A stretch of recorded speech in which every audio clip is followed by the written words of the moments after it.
नमस्कार। आज हम प्रेम शब्द पर चर्चा करेंगे। What is true love. प्रेम एक दिव्य वस्तु है। प्रेम आध्यात्मिक जगत का सर्वोच्च तत्व है। 2.5 अक्षर से बना प्रेम शब्द सागर की गहराई की तरह अपने अंदर समेटे हुए है, जिसमें कितने इंसान गोता लगाए और महापुरुष बन के निकल गए।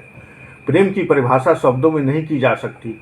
प्रेम के नष्ट होने का कारण हो और प्रेम नष्ट न हो, उसको प्रेम कहते हैं। जिसमें अपने सुख की कामना न हो। प्रेम जो है वो लेना नहीं जानता, केवल देना देना जानता है। प्रेम त्याग के उत्कर्ष की कहानी है। प्रेम भगत सिंह और सुभाष की जवानी है। मीरा सी नारी की दीवानी है। हम लोगों ने संसार में प्रेम की भाषा समझा ही नहीं। संसार में प्रेम के नाम पर धोखाधड़ी, हत्या, तलाक, सुसाइड आदि हो रहे हैं। हम तो स्वार्थ की परिभाषा लेकर चलते हैं संसार में।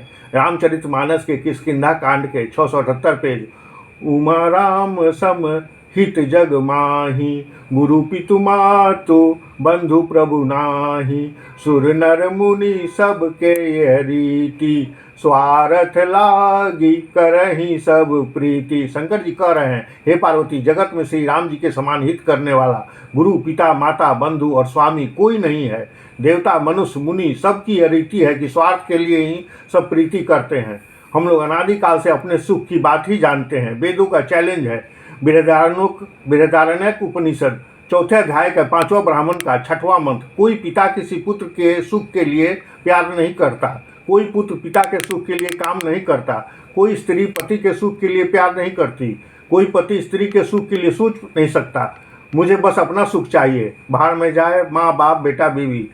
ये तो उल्टा है। इसको अंधकार कहते हैं। जो प्रियतम के सुख के लिए सोचे वह उसको प्रेम कहते हैं। सूर्य और अंधकार दो विरोधी वस्तुएं हैं, इसलिए कोई नहीं समझ सकता। प्रेम जो होगा अपने प्रियतम के सुख के लिए, वो प्रति क्षण बढ़ेगा। नारद भक्ति सूत्र में नारद जी ने एक सूत्र बना दिया कि प्रेम का स्वरूप अनिर्वचनीय है, इसको बताया नहीं जा सकता, इसका निरूपण नहीं हो सकता। नारद भक्ति दर्शन का 51वां सूत्र है।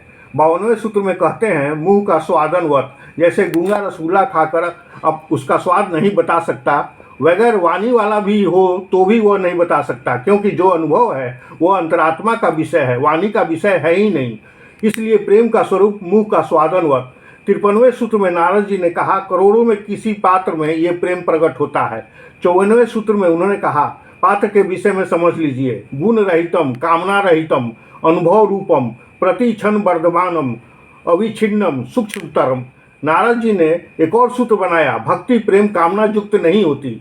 भगवान और गुरु ये शुद्ध हैं, इन्हीं से प्रेम करना है। गौरांग महाप्रभु ने अपने इष्ट देव श्री कृष्ण से कहा, हे श्याम सुंदर, तुम 3 काम में कोई एक काम कर सकते हो, चाहे चिपटा के मुझसे प्यार कर लो, चाहे उदासीन हो जाओ, आप कौन है मैं आपको पहचानता नहीं, ऐसे व्यवहार करो, चाहे दुश्मनी करके चक्र चला दो, हमारे पीछे पड़ा हुआ है पापात्मा। हम इन तीनों में तैयार हैं। हमारे प्यार में कमी नहीं होगी, बढ़ता जाएगा। भक्तों को ये दिखाना है कि भगवान के किसी भी व्यवहार पर हम बलिहार जाएंगे, क्योंकि हम प्यार करते हैं, व्यापार नहीं करते।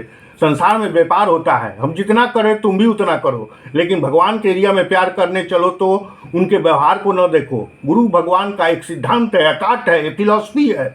जितना प्यार जीव करेगा उतना प्यार वे भी करेंगे, करना पड़ेगा, उतनी कृपा करनी पड़ेगी।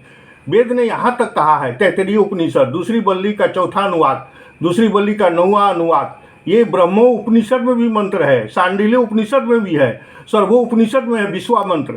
अर्थात इंद्रिय मन बुद्धि ये जितने मैटर है हमारे पास, ये प्रेम के पास नहीं जा सकते। बताने को तो कहा है संतों ने, लेकिन वास्तविक रूप नहीं है। सोचते सोचते महापुरुष थक गए, कैसे समझावें कि प्रेम कैसा होता है। रामचरितमानस के उत्तर कांड में 1023 पेज गोस्वामी तुलसीदास कहते हैं, काम ही नारी प्यारी जिमी, लोभी प्रिय जिमी दाम, तिमी रघुनाथ निरंतर, प्रिय लागहु मोहि राम। जैसे कामी को स्त्री प्रिय लगती है और लोभी को जैसे धन प्यारा लगता है, वैसे ही हे रघुनाथ जी आप निरंतर मुझे प्रिय लगिए। प्रेम जो अपने सुख के लिए वो प्रेम नहीं है। प्रेम का जो उल्टा है बस उसी का अनुभव हम लोगों को है। नारद भक्ति दर्शन में भगवान के भक्तों में कौन श्रेष्ठ है, उन्होंने 84 सूत्र बनाया, उसमें 21वां सूत्र प्रेम की अंतिम आदर्श गोपियाँ हैं। सच्चा प्रेम सीखना है तो ब्रज की गोपियों से और भगवान श्री कृष्ण से। ठाकुर जी नंगे पांव गाय चराते थे। गोचरण में चप्पल पहनना मना है। गोपियाँ कृष्ण से कहती है कि जब आप जंगल में गाय चराने जाते हैं तो पैर में कंकड़ पत्थर चुभते होंगे, ये सोचकर मुझसे सहा नहीं जाता।